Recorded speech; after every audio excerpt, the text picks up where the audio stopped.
حسنة فمن الله.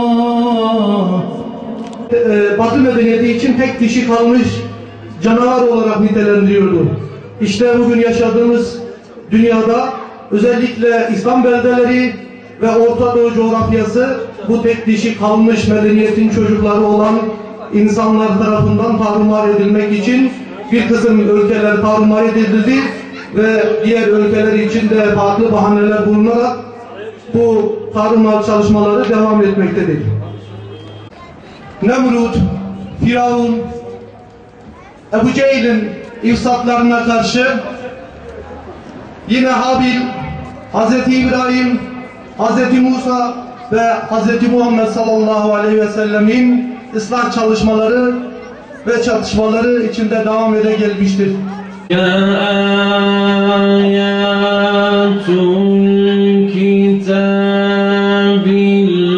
mubin. Aqimis salate lidulukiş şemsi ila gasaqil leyli ve Kur'anel fecr. Başka bir yarışma yaptık. Kur'an'ı kalbine yazanlar. Diyanet İşleri Başkanlığı'nın çok güzel bir sloganı vardı bu sene. Gel biraz Kur'an'ı kalbine yaz diye. Biz de o slogandan yola çıkarak Kur'an'ı kalbine yazanlar hayırda yarışıyorlar diye bir yarışma düzenledik.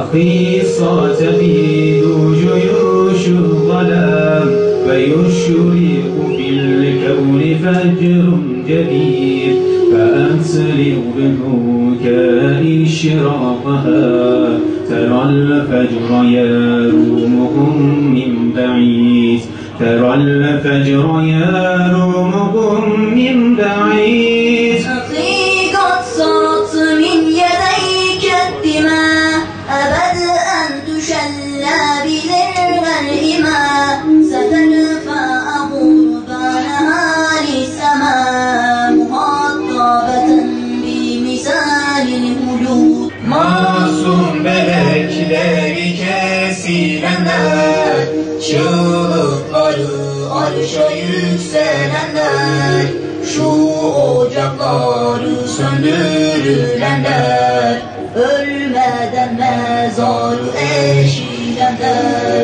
Acaba soluk sesi ey şehir, ey şehir. Allah'ı esiler, her biri bir dağır. Ey şehir, ey şehir, ey şehir. Gençlik